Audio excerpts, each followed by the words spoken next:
The edge of the Orion arm was quiet, or at least it was supposed to be. For centuries, the Zerath Compact, a coalition of 12 alien species, had guarded these borders carefully. Their fleets patrolled the empty darkness, their sensor stations watched every fragment of radiation, and their archives recorded every passing ship. Nothing moved here without being catalogued, studied, and classified. So when a new signal appeared in the deep dark, the watchers at the relay station of Cairn 6 were immediately alert. Technician Urine, a tall insectoid with thin limbs and wide glowing eyes, leaned closer to the sensor board. At first he thought it was a fault in the array, perhaps a stray asteroid or a reflection from a pulsar beam. But the reading stabilized. It was no rock. It was no stray energy spike. It was something else. "Supervisor," Urine said, his voice vibrating nervously. "We have an unidentified object entering monitored space." The supervisor, an older reptilian officer named Curl, came forward, his scaled fingers tapping the console. The display showed a single vessel. Its shape was sharp-edged, angular, with hard straight lines that looked crude by compact standards. Compact ships were smooth, curved, alive with organic symmetry. This vessel was the opposite, metallic, cold, and geometric. Curl frowned. "What classification is this?" "It does not match any archive record." Urine tried again, cycling through the database. "Merchant designs, no match. Pirate crafts, no match. Ancient derelicts, no match." Finally, the system returned only 3 words: "Unknown human vessel." Both officers stared at the text. "Humans?" Urine whispered. "That primitive race from the Sol system? They are supposed to be confined to their single planet." Curl's frown deepened. "Yes, their species was categorized as low tier. No interstellar drives, no advanced shields, barely even at early fusion technology." His tail flicked uneasily. "So how is one of their ships here? And how did it cross nearly 40 light-years of guarded space?" Neither had an answer. Word of the discovery spread quickly through the station. Soon the entire command deck was active, alien voices buzzing, clicking, and humming in many languages. Officers studied the vessel's energy output. Analysts dissected the heat signatures. Every sensor eye on Cairn 6 locked onto the mysterious intruder. The vessel drifted at first, silent as though it were dead. But then subtle movements began. Thrusters pulsed with exact timing, orienting the ship with careful precision. Its power core flared alive. It was awake. "Magnify hull details," Curl ordered. The main screen filled with the vessel's image. Its surface was layered with armor plating, crude welding seams visible but reinforced with astonishing density. The aliens murmured among themselves. No compact vessel used such heavy metallic armor anymore. Shields made plating obsolete long ago. And yet here was a ship covered in solid protection, as though designed to shrug off direct fire. "What kind of mind builds this?" Urine asked softly. "It looks like a relic from an ancient war." Curl did not answer. His attention was locked on the energy readings. The ship was running hot, very hot, but in a stable pattern, not the wasteful chaos of primitive reactors. In fact, the efficiency was surprising. And then the real shock came. "Supervisor," a voice from the analysis pit called. "The vessel is transmitting signals." "What kind of signals?" "Encrypted. Format unknown. Not compact standard, not merchant code, not pirate. Try decryption. We already tried. Our strongest AI could not break even the first layer. It is like a wall, a solid wall of mathematics. Not even the patterns make sense." For the first time in many years, Curl felt unease crawl down his scaled spine. If their advanced artificial minds could not crack this encryption, then what sort of species had written it? High above the station, the compact fleet assigned to border duty shifted into new formations. 12 cruisers and a carrier turned their weapons toward the silent stranger. Captain Drex of the lead cruiser, a proud avian with a crest of golden feathers, opened the official log. "Stardate entry. Contact with unidentified human vessel," he spoke formally. "Unknown purpose. Unknown capabilities. Fleet standing by for engagement or capture." Capture. That was the plan. A human ship drifting so far from Sol would make an excellent prize. The compact loved trophies. They enjoyed proving the weakness of younger species. Drex signaled Cairn 6. "Station control, order the vessel to halt and prepare for inspection." Curl hesitated but obeyed. The transmission burst outward, translated into dozens of frequencies. Unidentified human craft. You are in compact-controlled space. Power down your systems and prepare for boarding. The aliens waited. Seconds turned into a full minute. The human vessel gave no reply. Repeat message. Drex ordered. Again. Silence. Then something happened. The human ship rotated slowly, turning its hull to face the fleet. Its bow aligned perfectly with the lead cruiser, as though an invisible eye had just opened. Every sensor across the compact fleet lit up. Energy spikes burst across their screens, but these were not plasma charges or shield activations. They were different. Directed scans, counter-scans, algorithms the compact had never seen before. One by one, compact ships began reporting strange malfunctions. Navigation arrays flickered. Sensor screens filled with false readings. Drone scouts suddenly returned impossible telemetry. Some claimed the fleet was 1,000 kilometers away. Others that it was inside a gas giant. Curl's claws gripped his console. What is it doing to our systems? The analysts scrambled, but they had no clear answer. The truth was simple. Though no one on the compact side wanted to admit it yet, the human vessel was inside their networks. Inside the human ship, the USS Valiant, the crew worked quietly. Captain Elias Grant stood with calm posture, watching the alien fleet's movements on his tactical display. Around him, men and women spoke in short, precise tones. Alien probes attempting intrusion, reported the systems officer. Status? Contained. Their code is advanced but predictable. They favor shield-based logic trees. Easy to redirect, the captain nodded once. Feed them back what they expect to see. Confuse their models. Understood. No one raised their voice. No one panicked. The crew of the Valiant had trained for encounters like this. They did not know if the aliens would be hostile, but they knew one rule: never let them see weakness, and so, while the compact believed it was probing a primitive vessel, it was in fact the Valiant that was dissecting their systems, mapping their frequencies, and learning every weakness. On Karen 6, fear spread. Urine whispered what others were thinking but dared not say. This cannot be humans. They are not supposed to have this kind of ability. Curl's voice was low and tense. Do not assume you understand humans. Their record in the archives may already be obsolete. Perhaps they have grown. Perhaps they were underestimated. Captain Drex still believed in compact superiority. He spread his wings, defiant. One ship cannot stand against 12. Prepare for interception. But deep in his chest, even Drex felt a flicker of doubt. Because when the alien sensors locked onto the human warship, they did not find helpless prey. They found something watching back. Something calm. Something ready. Something they were not prepared for. The fleet of the Zereth compact moved in a cautious circle around the human vessel. From the outside, the alien cruisers looked like silver crescents, their hulls alive with glowing veins of energy. They were fast, elegant, and armed with weapons that had ruled this part of the galaxy for centuries. By comparison, the human ship, the USS Valiant, seemed like an iron relic. Its edges were harsh, its plating heavy, its engines burning with the raw fire of fission and fusion. To the eyes of the compact commanders, it looked old-fashioned, even crude, but deep inside, unease was spreading. On the flagship cruiser Radiant Crest, Captain Drex sat forward in his command chair. His feathers bristled slightly, betraying nerves he tried to hide.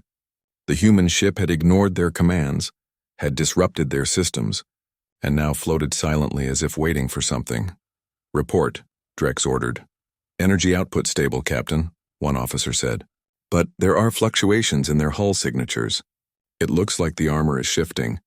Not organic, mechanical. Another officer added, their weapon ports are still closed, but I do not like this silence. It feels like they are watching us. Drex tapped his claws against the armrest. Let them watch. Prepare to disable them. Send the drones in for another scan. This time double the encryption cycles. The order was carried out. Swarms of small drones flew from the compact fleet, glowing spheres that pulsed with scanning light. They circled the Valiant, sending waves of probing signals against its hull, trying to force an answer. For a moment, everything seemed calm. Then the drones froze, their light dimmed. Their signals went silent, and then, one by one, they turned, not against the human ship but against the compact fleet itself. Captain, cried the drone operator, our machines are... Turning on us. On the screens, the drones opened fire, releasing harmless but blinding bursts of sensor jamming directly into the compact formations. Navigation systems spun wildly. Maps blinked with false star positions. How? Drex demanded. How can they take control of our drones? No one had an answer. Their own AI defense walls had been bypassed as though they were made of paper. On the USS Valiant, the scene was very different.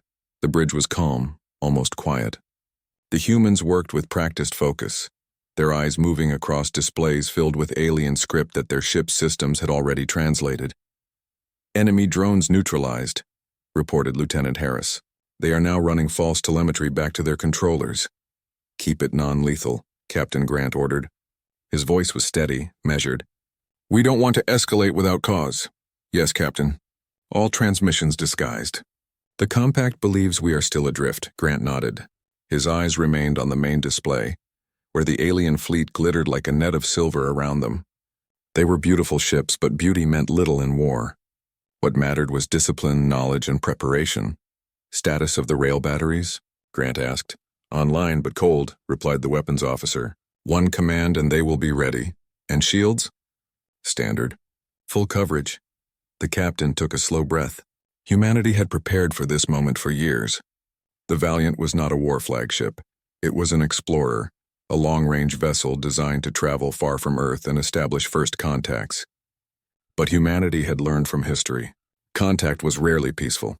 So even an explorer carried weapons and defenses beyond what outsiders might expect. Let's see what they do next, Grant said quietly.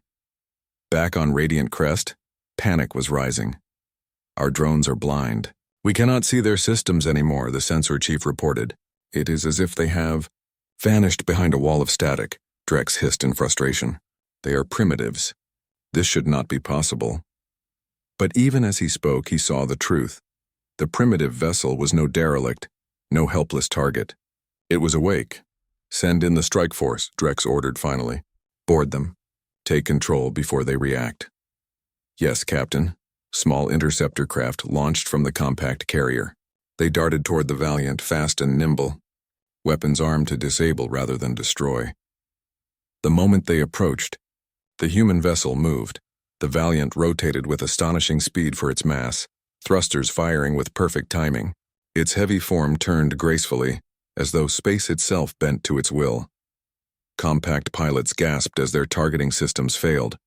Their weapons tried to lock on, but the human ship's electronic warfare blinded them.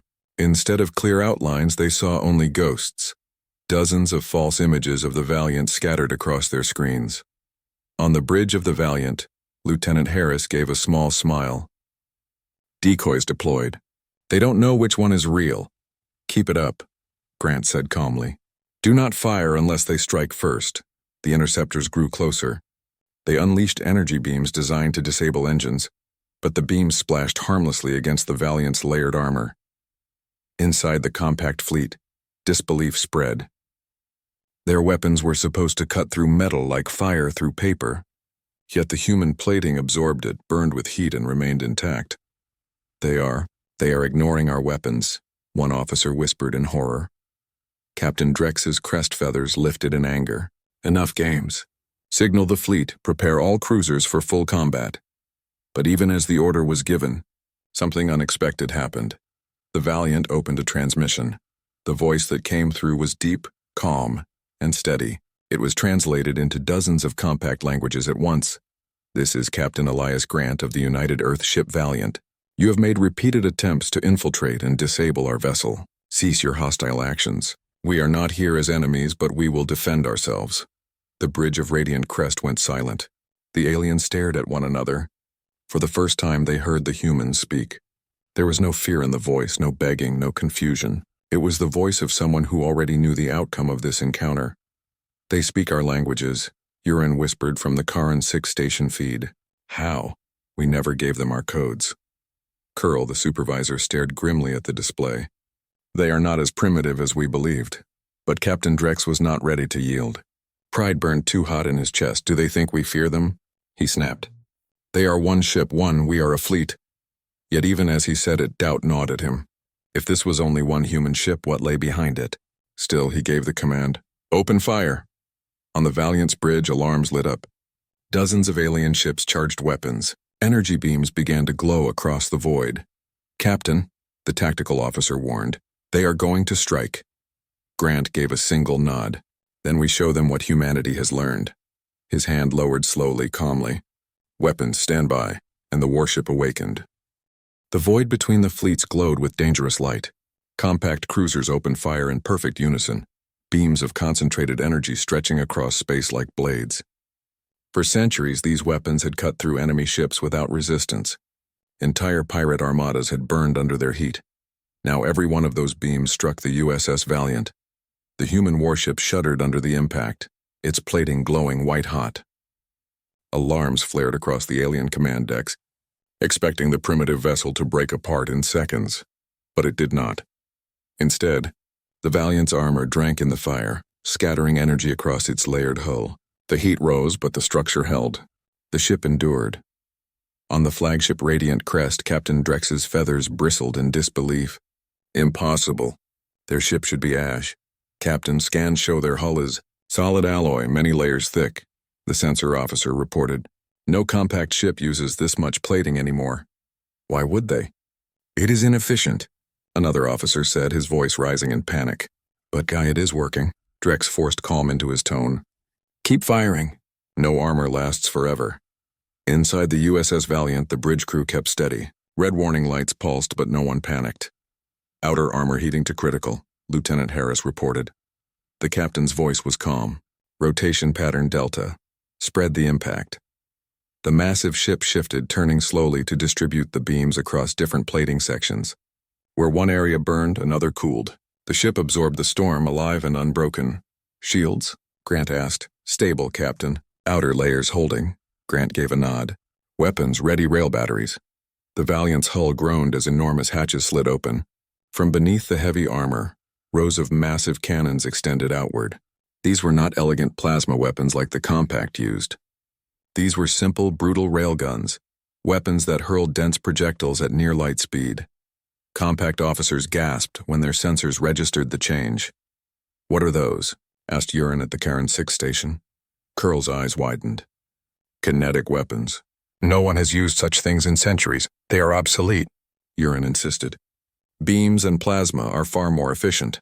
But as the first human railguns fired, every alien realized the truth.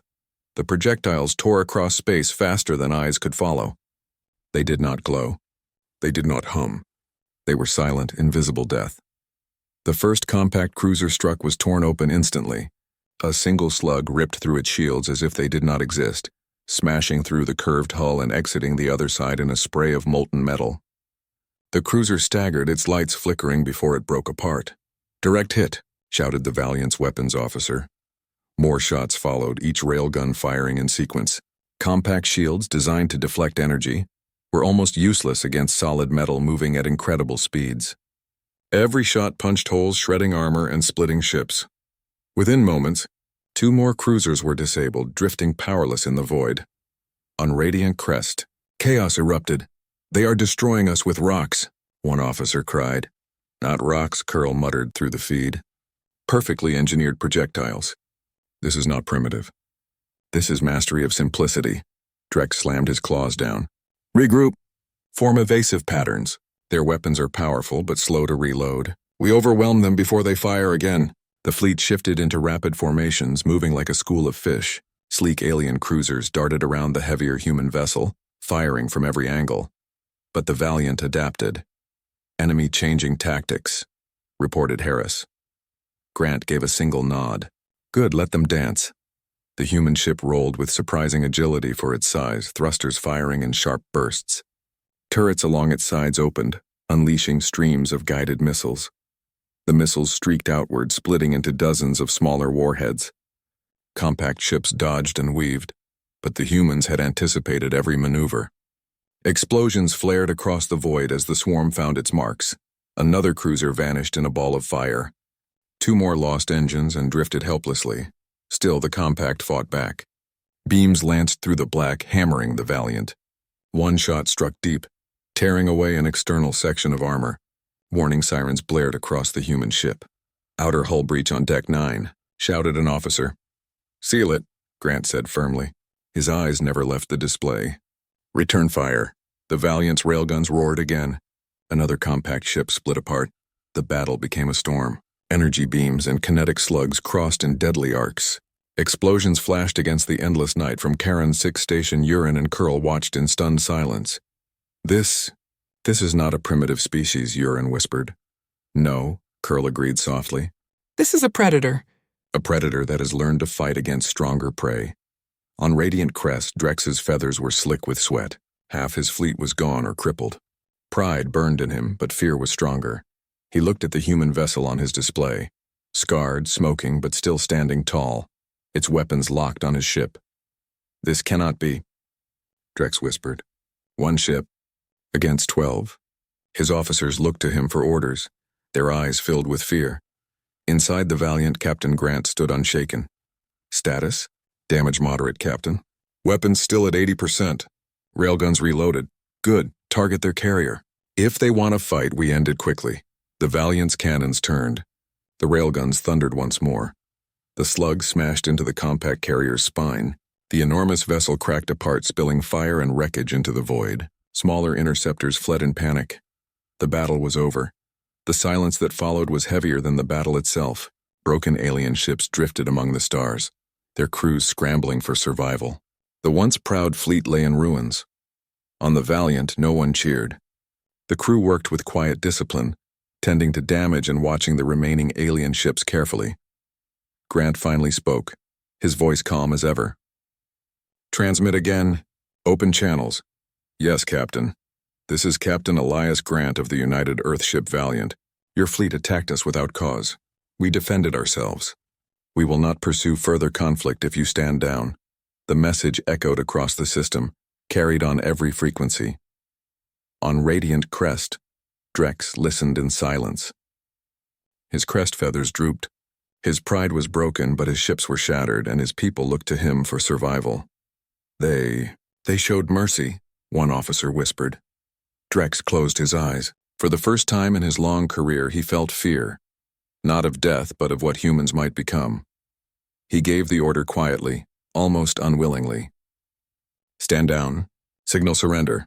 Back on Karen 6, Urin turned to Curl, his voice shaking. Supervisor? What does this mean for us? Curl did not answer at once. His gaze remained locked on the human warship, now drifting calmly among the wreckage. Finally he spoke. It means the galaxy has changed. The humans are here, and they are not what we thought. The first clash was over, but for the galaxy it was only the beginning. The compact fleet's remnants floated among the stars, crippled and broken. The once proud vessels that had patrolled the Orion Arm for centuries were reduced to drifting hulks.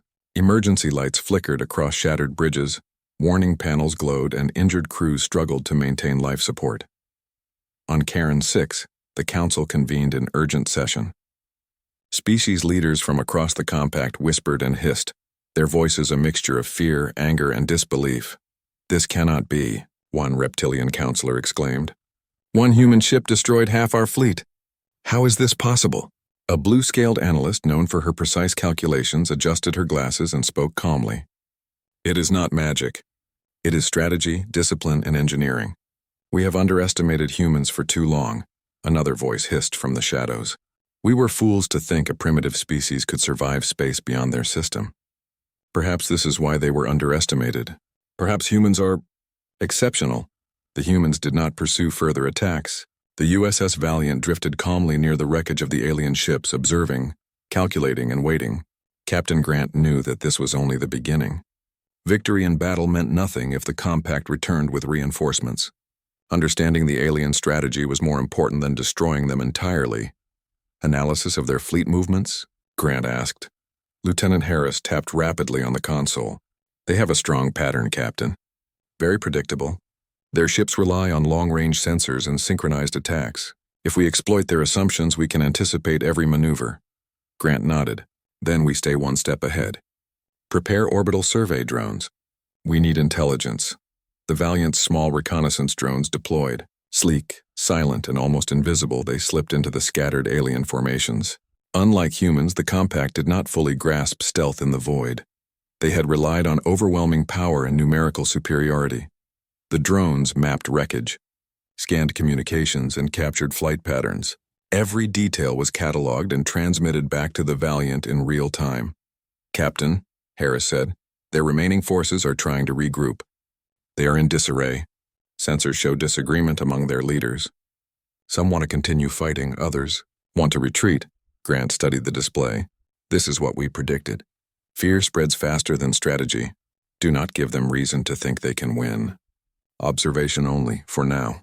In the compact command stations, panic continued. The surviving officers could not comprehend what had just happened. The humans had fought differently. They had not relied on overwhelming numbers, nor had they used exotic technology beyond comprehension. It was simplicity and intelligence that had won them the battle. "Our tactics failed," muttered one officer. "They do not fight like other species. They do not predict like other species. They think differently." Another hissed, "It is not just their weapons. Their coordination, it is perfect. They react instantly, anticipate our moves, and adapt. How can one vessel be so prepared?" The analysts could not answer. It was a phenomenon not seen before in compact history. The humans, meanwhile, were calm. Crew members moved with purpose, attending to minor repairs, recalibrating sensors, and tending to systems lightly damaged in the skirmish. There was no celebration, no shouting. There was only work, planning, and discipline. "Status of the rail batteries?" Grant asked. "Ready," Harris replied. "All weapons functional.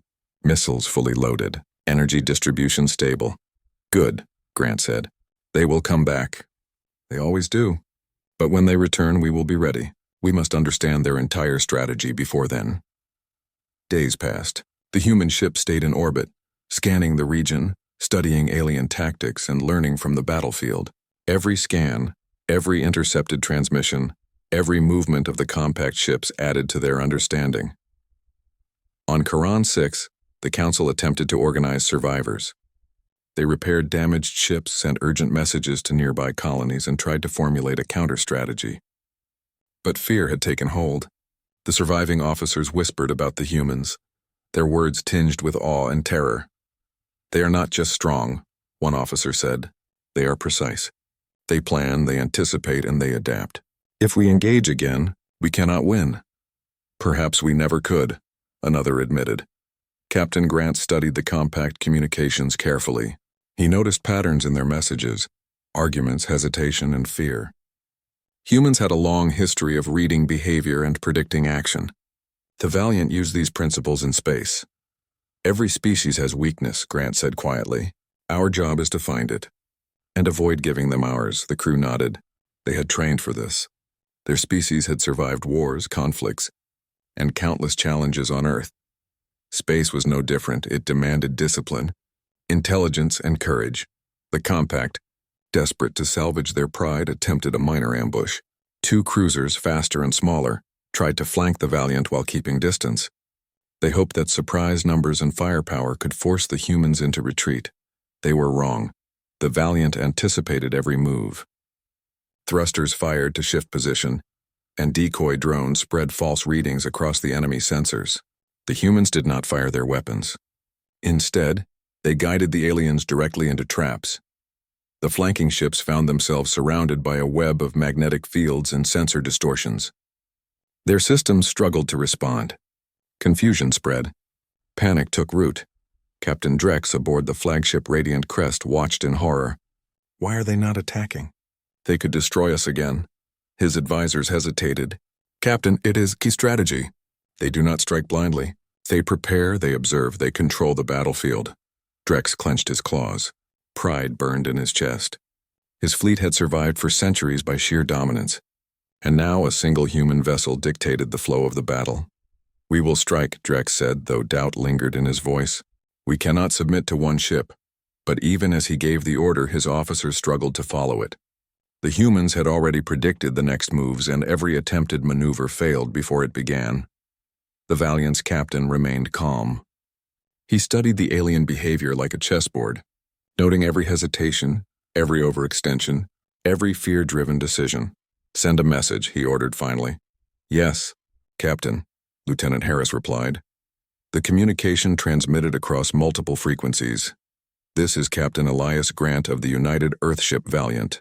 Your fleet has been damaged and your forces are weak. We do not seek conquest. Stand down and we will not strike further. Engage us again, and we will defend ourselves with full force.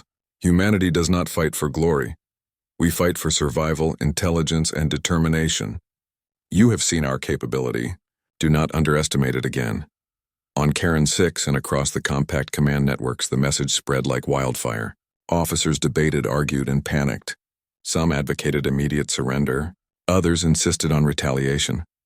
But the humans had already achieved something greater than destruction. They had imposed fear, discipline, and respect. They are unlike anything we have faced, one officer whispered. They think differently, another admitted. And they are patient. They do not act without reason. Captain Grant watched the compact deliberations on his sensors. He did not celebrate. Humans had learned to respect life and to avoid unnecessary conflict, but he also understood that preparation was essential. They will return, he said quietly. But we will be ready. We always are. The Valiant drifted silently through space, surveying the stars, observing the alien survivors, and preparing for the future. It was a small ship in a vast galaxy, but it carried the ingenuity, courage, and discipline of humanity. The compact had underestimated the humans, and now they understood a harsh truth. These were a species to be reckoned with, not ignored, and certainly not challenged lightly. And as the Valiant began scanning the outer sectors, the crew realized something profound. Their strategy had worked not because of weapons, but because of their understanding, preparation, and restraint. They had proven one undeniable fact: humanity could survive and thrive against forces far stronger than itself. The shattered remnants of the Zerath compact fleet drifted in silence.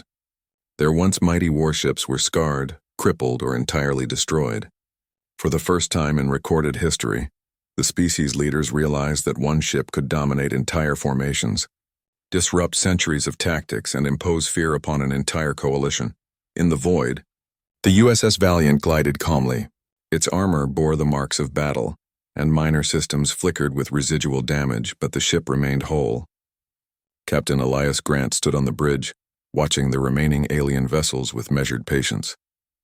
Humanity had proven its strength, but the galaxy was far from safe. "Status?" Grant asked, his voice steady as always. Lieutenant Harris scanned the displays. "The fleet is divided, Captain. Some want to fight again. Others are retreating. Sensors indicate growing internal conflict among their leaders." Grant nodded. "Exactly what we expected. Observe but do not attack. Let them make the next move. They will reveal their intentions and weaknesses." On Karen 6, the council was in chaos. "Stand down," shouted one reptilian leader, claws slamming on the table. "We cannot fight these humans. One ship shattered our pride, destroyed our formations, and exposed our vulnerabilities. We must negotiate, surrender, or retreat." "No," hissed another, a blue-scaled officer pacing the floor. "They are only one ship. If we regroup, we can overwhelm them with numbers. We are the compact. We have dominated space for centuries." "The humans think differently," a quiet voice interrupted. "They do not rely on strength alone. They calculate, anticipate, and adapt. If we act with arrogance, we will lose more than pride. We will lose everything." The council stared at one another. Fear and respect had entered the deliberation, a combination rare among their species. The humans had done more than survive. They had forced the compact to rethink everything. Meanwhile, the Valiant prepared for the next phase. Captain Grant's plan was simple but bold: demonstrate humanity's ability to build, defend, and expand in space, not through conquest but through innovation and discipline. "Prepare the orbital drones," he ordered. The small, nimble machines unfolded from the Valiant's hull. They moved in perfect synchronization, constructing frameworks, connecting modules, and deploying automated systems. The compact officers observing from their remaining ships could hardly comprehend what they saw. "Construction? Already?" one hissed. "This is impossible in so little time." The Valiant's drones worked efficiently, building a massive orbital station above the nearest asteroid. Its design was practical, functional, and capable of housing a large crew, maintenance facilities, and defense systems. Yet to the compact it seemed magical. Such speed and precision could not come from one species. Lieutenant Harris reported, "Structural integrity stable. Energy systems online. Defensive arrays will be ready in short order." Grant nodded. This will show them humans do not rely on intimidation alone. They rely on capability, ingenuity, and persistence. Captain Drex watched the construction from the radiant crest, his wings drooping in frustration. The humans had not attacked again. They had demonstrated power, yes, but also discipline. Every action, every calculation, every display of strength was deliberate. They build faster than we can imagine, Drex muttered, and without reckless risk. They do not strike without purpose, yet their presence dominates everything around them. His advisors were silent, unable to offer solutions. The humans had not only won a battle, they had shifted the balance of power. The compact attempted to communicate again. A transmission flickered across multiple frequencies. "This is Captain Drex of the Zereth Compact. We request negotiations. Your power is significant. We wish to avoid further conflict." Captain Grant studied the message. He did not respond immediately. Humans had learned patience. A rushed answer could reveal intentions or weaknesses. Finally, he ordered, "Prepare a response. Polite, firm, and clear." The message transmitted, "This is Captain Elias Grant of the United Earth ship Valiant. Your fleet attacked without justification. Humanity does not seek conquest. We defend our vessels and principles. Stand down and respect our presence, and there will be no further conflict. Any attack upon us will be met with decisive defense. Humanity is patient, disciplined, and capable of survival against forces far stronger than our own. This is not a threat, it is a fact." The response spread throughout the compact. Silence followed. Leaders debated, but the tone had shifted. Where there had been pride and arrogance, now there was cautious respect. Where there had been plans for revenge, now hesitation prevailed. "This is a new species," one officer whispered. "They are not like any other we have faced. They do not fight for glory. They do not strike without reason.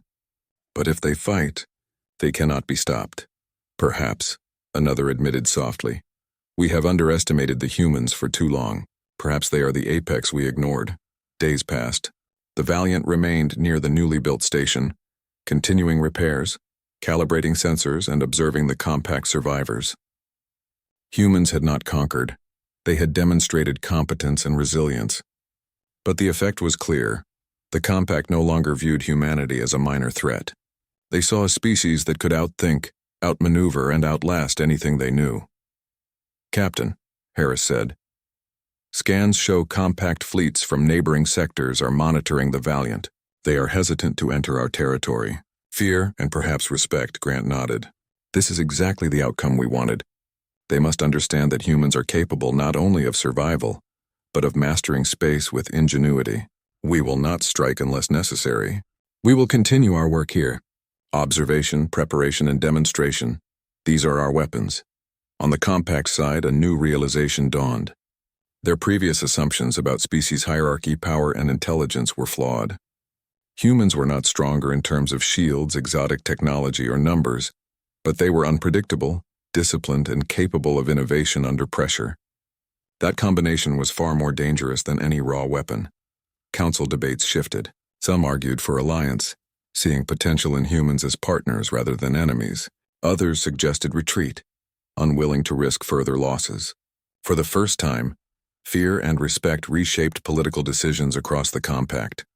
"The humans are extraordinary," one counselor admitted reluctantly, not because they wield strange powers, but because they wield their mind, their discipline, and their determination. "They are unstoppable in their own way," Captain Grant observed quietly. Humans had always relied on adaptability and intelligence. Their history on Earth had been filled with conflict, survival, and innovation.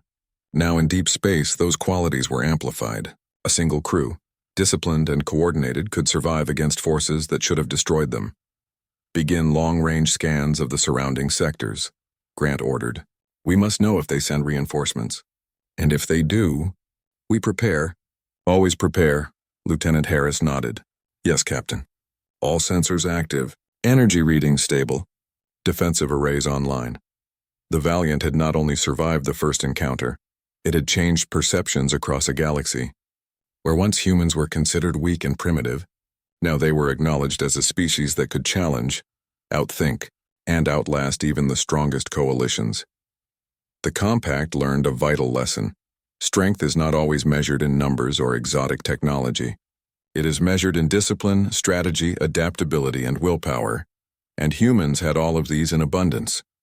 The story ended not with conquest, but with understanding. The Valiant remained in the outer sector, building, repairing, observing, and learning. The compact fleets retreated, fractured, and reconsidered their place in the galaxy, and humanity, small but determined, had proven the truth. No matter the odds, no matter the threat, humans could survive and thrive, often in ways that others could not anticipate. Captain Grant looked at the stars through the bridge viewport. The light of distant suns shimmered across the vast darkness. He spoke quietly, as if to himself. The galaxy is wide, but we are ready. And in the shadows beyond, alien fleets understood a new reality. Humanity had arrived, and they were not to be underestimated.